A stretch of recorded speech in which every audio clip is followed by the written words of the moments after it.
नमस्कार, स्वागत है आपका प्रदेश के number 1 news channel news 18 Rajasthan पर। मैं हूं आपके साथ हेमंत कुमार। रात के 9 बज रहे हैं, वक्त हो चला है आपके सबसे पसंदीदा बुलेटिन न्यूज 18 प्राइम का। न्यूज 18 प्राइम में हम देश दुनिया की खबरों के साथ साथ प्रदेश की खबरों से भी आपको रूबरू करवाते हैं, लेकिन देश की आज सबसे बड़ी खबर से सबसे पहले आपको रूबरू करवा दें। कंझावला केस को लेकर के बड़ी अपडेट इस वक्त मिल रही है। 4 आरोपियों को 14 दिनों की न्यायिक हिरासत में कोर्ट ने भेज दिया है। 6 आरोपियों को न्यायिक हिरासत में 14 दिन के लिए कोर्ट ने भेजा है। कोर्ट ने पुलिस से इस दौरान तीखे सवाल पूछे हैं। ये बड़ी अपडेट है। आरोपियों की आज कोर्ट में पेशी की गई और 14 दिनों के न्यायिक हिरासत में भेज दिया गया है। 6 आरोपी कोर्ट में पेश किए गए कंझावला कांड को लेकर के, और कोर्ट ने इस दौरान पुलिस से तीखे सवाल पूछे। ये बड़ी अपडेट है। इस पूरे मामले को लेकर तफ्तीश पुलिस की लगातार जारी है। पूछताछ का दौर भी चला है।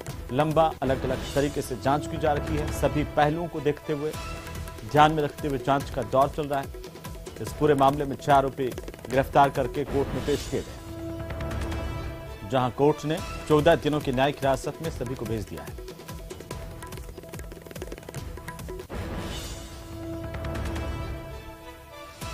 और कंझावला केस में एक के बाद एक 7 आरोपियों की गिरफ्तारी हो चुकी है, जिनमें से 6 को न्यायिक हिरासत में भेजा गया। वहीं कई वीडियो और चश्मदीद भी सामने आ चुके हैं, लेकिन फिर भी ये गुत्थी अभी तक अनसुलझी है, क्योंकि जब तक कोई नया वीडियो सामने आता है तब तक एक नए किरदार की एंट्री हो जाती है। और इस बार भी कंझावला केस में एक नए वीडियो ने एक नए किरदार की एंट्री कर दी है। किस तरह से, देखिए इस खास रिपोर्ट में।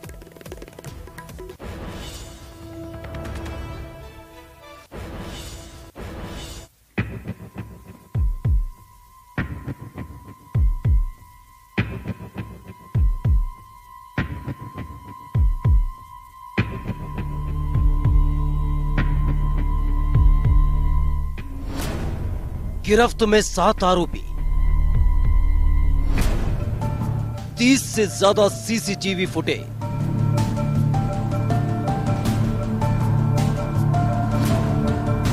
दस से ज्यादा चश्मदीद।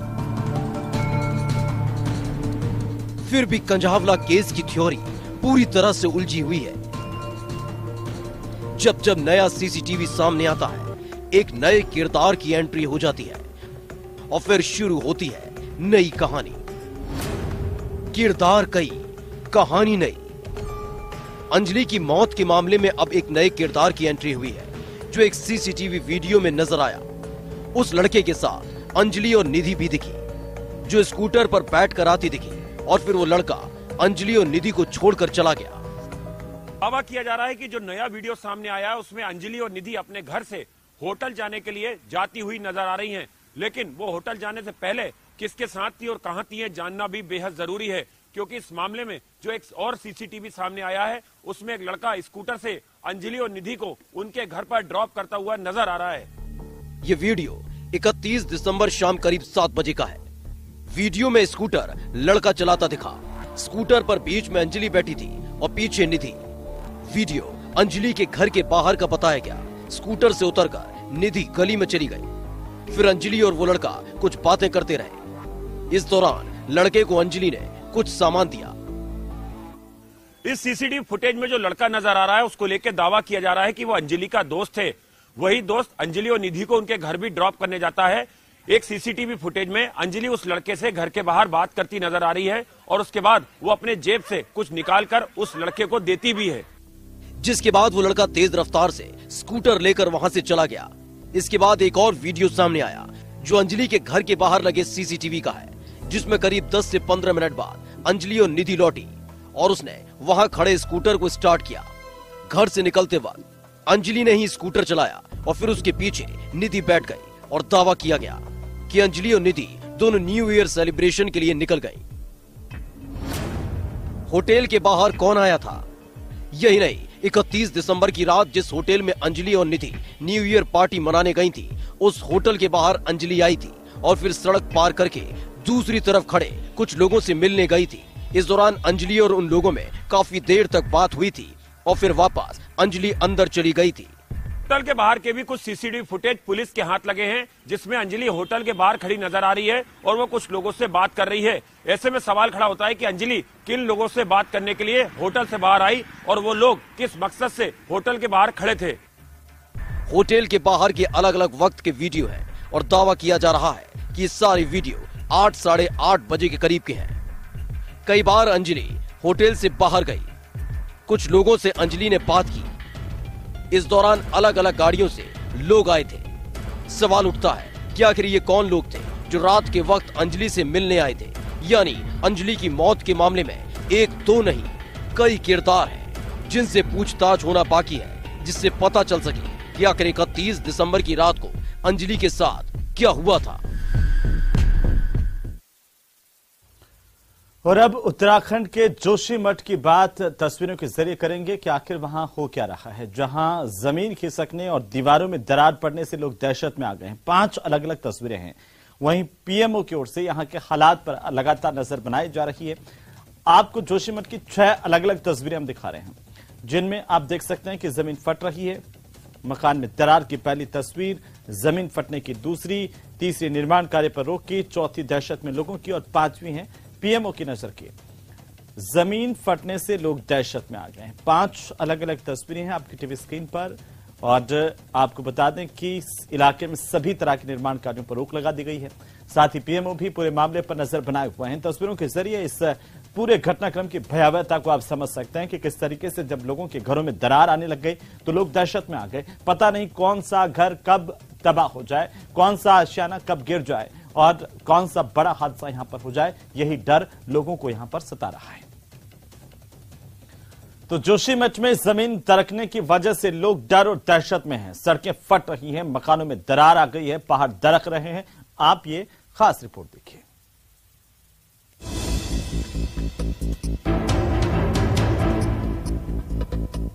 जोशीमठ में धंस रही जमीन,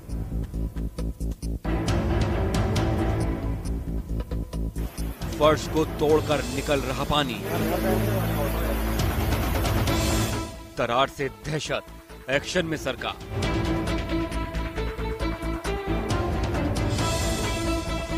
जोशीमठ में कुदरत के कहर से लोग भयभीत हैं। चारों तरफ दहशत का माहौल है। इस बीच सरकार भी बेहद गंभीर है। लोगों को बचाने की कोशिशें जारी हैं। जहां जहां दीवारों में दरारें हैं, वहां वहां भूगर्भीय टीम और आपदा प्रबंधन की टीम पहुंचकर लगातार निरीक्षण में जुटी है। के अंदर वैक्यूम क्रिएट होगा, उसके कारण और धंसा बढ़ने की आशंका है। तो इस पे हम लोग क्या कर सकते हैं, जो हमारी संस्थाएं आई हैं साथ में, वाडिया है, DSI है, IIT रुड़की है, इनसे विचार विमर्श करके हम कुछ रास्ता निकालेंगे फिर क्या किया। उधर इस मसले पर केंद्र सरकार के जल शक्ति मंत्रालय ने एक समिति का गठन किया है। ये समिति जोशीमठ के क्षेत्र में भूधसाव की घटना और उसके प्रभाव के मुद्दे पर अध्ययन करेगी। समिति जोशीमठ में जमीन धंसने की वजह से उससे उत्पन्न होने वाली स्थिति और बचाव के उपायों का पता लगाने के लिए रिहायशी इलाकों में जाकर पड़ताल करेगी। केंद्र सरकार ने इस समिति में पर्यावरण, वन और जलवायु परिवर्तन मंत्रालय का एक प्रतिनिधि, केंद्रीय जल आयोग का प्रतिनिधि, भारतीय भू वैज्ञानिक सर्वेक्षण देहरादून का एक प्रतिनिधि और राष्ट्रीय स्वच्छ गंगा मिशन के एक प्रतिनिधि को शामिल किया है। समिति इस मामले का तेजी से अध्ययन करेगी और घटना की वजह और इसके प्रभाव और संभावित प्रभाव की जांच करेगी। साथ ही NMCG को 3 दिनों के अंदर रिपोर्ट सौंपेगी। जोशीमठ शहर में कई मकानों में दरारें आने के बाद कई परिवारों को सुरक्षित स्थानों पर पहुंचाया गया है। राज्य के चमोली जिले में बद्रीनाथ और हेमकुंड साहब के रास्ते में आने वाला जोशीमठ समुद्र तल से 6000 फीट की ऊंचाई पर है और यहां पर भूकंप के ज्यादा आने की आशंका रहती है।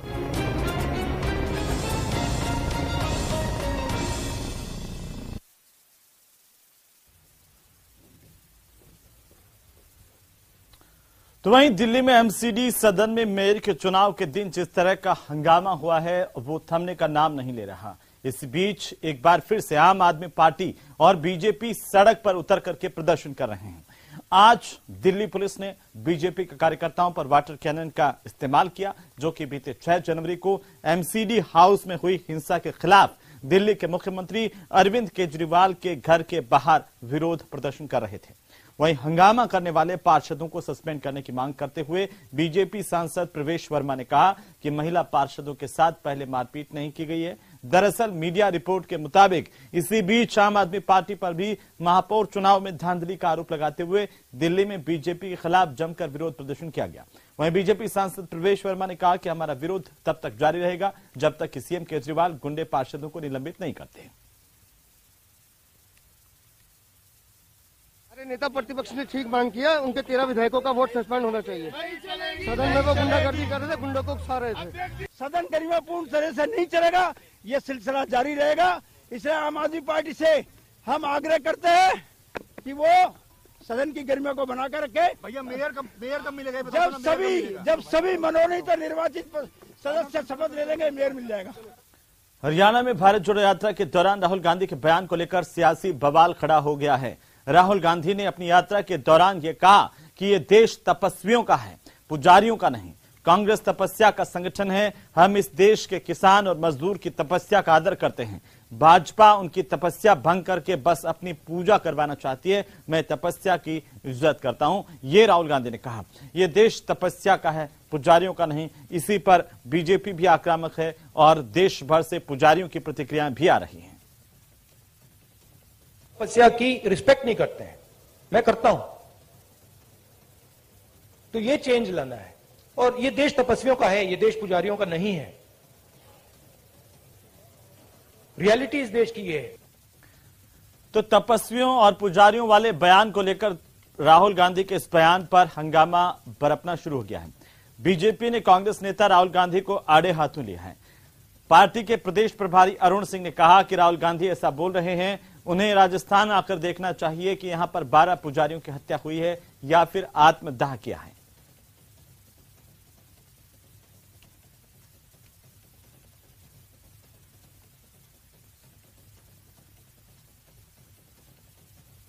तो वहीं उदयपुर पहुंचे केंद्रीय मंत्री अनुराग ठाकुर ने राहुल गांधी के बयान पर अपनी तीखी प्रतिक्रिया दी है।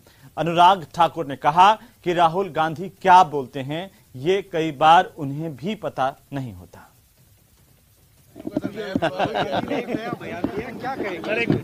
राहुल जी क्या कहते हैं ये शायद कई बार उनको ही नहीं पता चलता क्या कहना चाहते हैं। राहुल जी क्या कहते हैं ये शायद कई बार उनको ही नहीं पता चलता क्या कहना चाहते हैं। तो राहुल गांधी के बयान पर कांग्रेस नेता आचार्य प्रमोद कृष्णम ने भी अपनी प्रतिक्रिया दी। आचार्य प्रमोद कृष्णम ने कहा कि राहुल पाखंडियों के खिलाफ लड़ाई लड़ रहे हैं।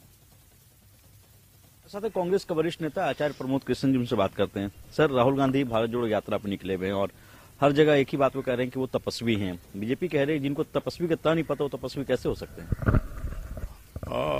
देखिए, राहुल गांधी बिल्कुल ठीक कह रहे हैं। राहुल गांधी कह रहे हैं कि ये देश तपस्वियों का देश है, तो ये तो सच है। ये देश ऋषि मुनि महात्मा सूफी संत फकीर अवतारों का देश है, श्रद्धा का, विश्वास का, आस्था का देश है और तपस्या जो करता है वो तपस्वी है। तो भारत जोड़ो यात्रा से बड़ी तपस्या तो इस दौर में कोई और कर नहीं रहा है। कभी महात्मा गांधी ने की थी, कभी विनोबा भावे ने की थी। तो जब विनोबा भावे को, रविन्द्रनाथ टैगोर जी को तपस्वी कहा जा सकता है, महात्मा गांधी को बापू और राष्ट्रपिता कहा जा सकता है, तो राहुल गांधी को तपस्वी क्यों नहीं कहा जा सकता। जहां तक सवाल है उनका कि वो बीजेपी के जो पेट में दर्द हो रहा है वो ये हो रहा है कि वो चाहती है, बीजेपी चाहती है कि कांग्रेस पार्टी हिंदू विरोधी सिद्ध हो जाए, हिंदुस्तान विरोधी सिद्ध हो जाए, देश विरोधी सिद्ध हो जाए। तो उनको लगता है कि उनकी जो एक पूंजी है उसमें राहुल गांधी सेंध लगा रहे हैं, तो उनका तड़पना स्वाभाविक है। सच्ची बात यह है, राहुल गांधी पाखंडियों के खिलाफ हैं, पुजारियों के खिलाफ नहीं है। तो चलिए आगे बढ़ेंगे। तुनिशा शर्मा केस में हर दिन नए खुलासे हो रहे हैं। पुलिस तुनिशा के एक्स बॉयफ्रेंड और अली बाबा दास्तान काबुल के लीड एक्टर शुजान खान को लेकर कस्टडी में पूछताछ कर रही है। और इसी बीच शुजान खान के वकील ने एक्टर की जमानत के लिए याचिका दाखिल की थी, जिस पर वसई कोर्ट में सुनवाई हुई। शुजान खान के वकील ने अपना पक्ष रखा, लेकिन तुनिशा के वकील और सरकारी पक्ष ने समय मांगा है। इस केस की सुनवाई 11 जनवरी तक अदालत ने अब टाल दी है।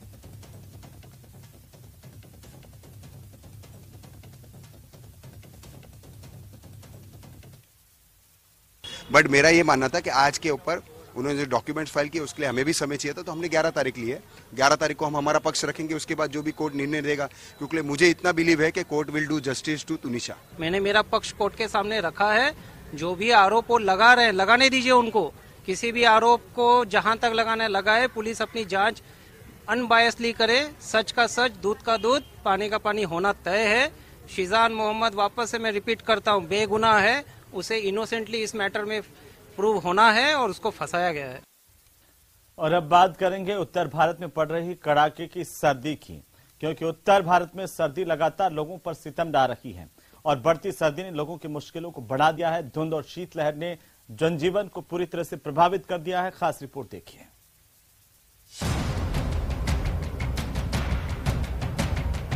देश की राजधानी दिल्ली शीतलहर की चपेट में है। पहाड़ों पर बर्फबारी का पूरा असर दिल्ली एनसीआर में दिखाई दिया। यहाँ पारा नीचे लुढ़कता हुआ नजर आया। दिल्ली में आज इस सीजन का सबसे ठंडा दिन रिकॉर्ड किया गया। यहाँ पारा 1.5 डिग्री तक पहुँच गया, जिसके बाद लोगों की ठिठुरन बढ़ गई है। सुबह सुबह घने कोहरे से भी लोग परेशान दिखे। ठंड तो है, इसमें कोई शक ही नहीं है, बहुत ज्यादा ठंड है और पिछले कई सालों के मुकाबले अभी 5-7 दिन में जो ठंड पड़ी है ये और भी ज्यादा है। ताज नगरी आगरा में कोहरे और ठंड की दोहरी मार दिखी। आगरा में न्यूनतम तापमान 3 डिग्री सेल्सियस रिकॉर्ड किया गया। भयंकर ठंड की वजह से जनजीवन पूरी तरीके से अस्त व्यस्त है, जिसकी वजह से वाहनों की रफ्तार पर भी ब्रेक लग गई।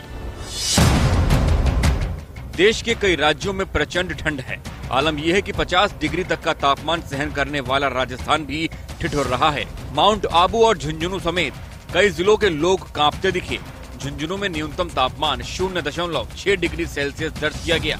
हालात ऐसे बन चुके हैं कि मौसम विभाग ने झुंझुनू में येलो अलर्ट जारी कर दिया है। राजस्थान के दौसा में भी हाल बेहाल है। सुबह सुबह हालात ऐसे बन रहे हैं कि बर्फ जमने लगी है। दौसा जिले के ग्रामीण इलाकों में जगह जगह बर्फ की चादर दिखाई दी। इस दौरान फसलों के ऊपर ओस की बूंदें बर्फ में तब्दील हो गईं। पेड़ पौधों की पत्तियों का रंग भी सफेद नजर आया। भीषण ठंड को देखते हुए मध्य प्रदेश के स्कूलों में छुट्टी कर दी गई है। मध्य प्रदेश के छतरपुर में कोल्ड अटैक जैसे हालात बने हुए हैं। यहाँ तापमान में लगातार आ रही गिरावट से बर्फ जमने जैसी स्थिति बन गई है। नौगांव का न्यूनतम तापमान 0.5 डिग्री और खजुराहो का न्यूनतम तापमान 1.6 डिग्री रिकॉर्ड होने पर इलाके में हालात बद से बदतर होते जा रहे हैं। हालांकि मौसम विभाग ने आने वाले दिनों में ठंड का अलर्ट जारी किया है, जिसका मतलब ये हुआ कि ठिठुरन वाली ठंड से लोगों को अभी राहत नहीं मिलेगी। तो वहीं मशहूर शायर प्रोफेसर रहमान राही का निधन होने की खबर है। राही 97 साल के थे। रहमान राही को श्रीनगर में उनके पैतृक कब्रिस्तान ख्वाजा हबीबुल्लाह नौशेरी में सुपुर्द खाक किया गया। जनाजे के जुलूस में कला और संस्कृति की कई प्रतिष्ठित हस्तियां मौजूद रहीं। प्रोफेसर रहमान राही को 2007 में ज्ञानपीठ पुरस्कार से सम्मानित किया गया था। राही को ये एजाज हासिल है कि वे कश्मीर के अकेले लेखक हैं जिन्हें भारत के सर्वोच्च साहित्य पुरस्कार ज्ञानपीठ अवार्ड से सम्मानित किया गया। प्रोफेसर रहमान राही को 2000 में पद्मश्री से भी सम्मानित किया गया।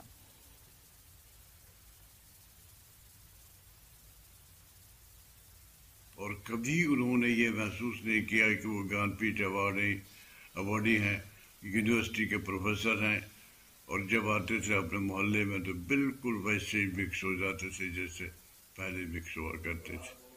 उनका ये कश्मीरी पन और उस कश्मीरी पन, उसकी ये कश्मीरी अदा जो थी, वो उनकी जिंदगी को एक अजीब भागपन।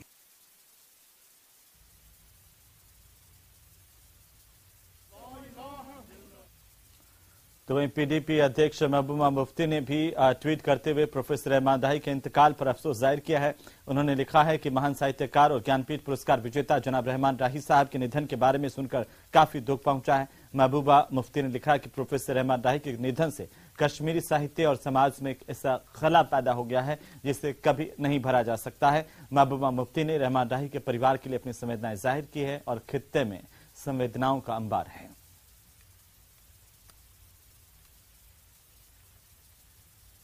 तो चलिए आगे बढ़ेंगे और इसी बीच एक अहम जानकारी आ रही है। चाइनीज मांझे को लेकर के बड़ा एक्शन हुआ। राजधानी जयपुर से बड़ी खबर है, जहां पर चाइनीज मांझे के खिलाफ बड़ी कार्रवाई की गई है। पुलिस थाना सुभाष चौक और डीएसटी नॉर्थ की संयुक्त कार्रवाई हुई है, जहां पर चाइनीज मांझा बेचने वालों के खिलाफ संयुक्त कार्रवाई की गई है। भारी मात्रा में चाइनीज मांझा यहां से बरामद किया गया। कारोबारी के कब्जे से 8 कार्टन चाइनीज मांझा बरामद हुआ है। चाइनीज मांझे की 480 चरखियां जब्त की गई। कुल 9,60,000 गज का ये चाइनीज मांझा बताया जा रहा है। जो जब्ती जिनसे की गई है। करीब 2.5 लाख रुपए का चाइनीज मांझा जब्त किया गया जो बाजार में बिकने के लिए तैयार था। राजधानी जयपुर में चाइनीज मांझे के खिलाफ यह बड़ा एक्शन है। पुलिस प्रशासन ने संयुक्त कार्रवाई की है और बड़ी तादाद में चाइनीज मांझा यहां से बरामद किया गया। ज्यादा जानकारी के साथ सहयोगी विष्णु शर्मा फोन लाइन पर है। विष्णु, बड़ी कार्रवाई है चाइनीज मांझा कारोबारियों के खिलाफ। जी बिल्कुल, देखिए आज जयपुर के सुभाष चौक इलाके में पुलिस ने बड़ी कार्रवाई करते हुए चाइनीज मांझे पे नकल कसी है और चाइनीज मांझा जो कि गोदाम में रखा हुआ था वो बरामद किया है। कि बताया जा रहा है कि करीब 480 जो चरखियां हैं वो आज सुभाष चौक थाना पुलिस ने बरामद की, जिनकी कीमत करीब 2.5 लाख रुपए बताई जा रही है। और इस पूरे मामले में पुलिस ने अल्ताफ कुरैशी नाम के एक व्यक्ति को जो कि कारोबारी है चाइनीज मांझे का, उसको गिरफ्तार किया है। बताया जा रहा है कि नटवाड़ा हाउस पुराना आमेर रोड पर एक गोदाम में ये जो चरखियां थी वो रखी हुई थी और पिछले कुछ दिनों से जबकि चूंकि सकरात नजदीक थी और जो चाइनीज मांझा है वो काफी जानलेवा साबित होता है, ऐसे में पुलिस को जब सूचना मिली, डीएसटी की टीम को सूचना मिली, तो डीएसटी टीम और उसके अलावा जो कि थाना प्रभारी सुभाष चौक है रामफुल मीना, उसके अलावा हेड कांस्टेबल अनवर, उसके अलावा जो स्पेशल टीम के जवान है, उन्होंने जब गोदाम पे छापा मारा तब पुलिस ने बड़ी खेप में बड़ी मात्रा में चाइनीज मांझे की खेप को बरामद किया है। ये विष्णु, और कार्रवाई अब आगे और बढ़ सकती है चाइनीज मांझे के खिलाफ ताकि बाजार से पूरा का पूरा चाइनीज मांझा वो हटाया जा सके? देखिए बिल्कुल, नॉर्थ जिले में चूंकि पतंगों का बहुत बड़ा कारोबार होता है, जगह जगह हर बाजार में बड़े जो इलाके हैं जहाँ पे पतंगे बिकती है, ऐसे में पुलिस के लिए बड़ी चुनौती थी कि चाइनीज मांझे की कार्रवाई को करे और उनको पकड़े। ऐसे में आज से ही ये जो अभियान है उसको हाथ में लिया गया था। जी चलिए, बहुत शुक्रिया विष्णु तमाम जानकारी के लिए। एक्सक्लूसिव तस्वीरें हैं आपकी टीवी स्क्रीन पर। ये बड़ी कार्रवाई है, पुलिस का क्या कुछ कहना? हमारी टीम व डीएसटी की टीम वहाँ मौके पर पहुंची। वहाँ गोदाम का मालिक अल्ताफ कुरैशी मिला तो उससे पूछताछ की, तो वहाँ जाके हमने चेक किया तो 8 कार्टून, एक कार्टून में 60 चरखी यानी 480 चरखी। तो उनसे पूछताछ की तो बताया कि हम एक चरखी को 500 रुपये में बेचते हैं, तो करीबन 2,40,000 का माल है जी। और उसके लाइसेंस के बारे में पूछा तो कोई लाइसेंस नहीं होना बताया जी। और खरीदारी कहाँ से की उस मामले में पूछा तो उन्होंने कहा कि हमारा तो चलिए आगे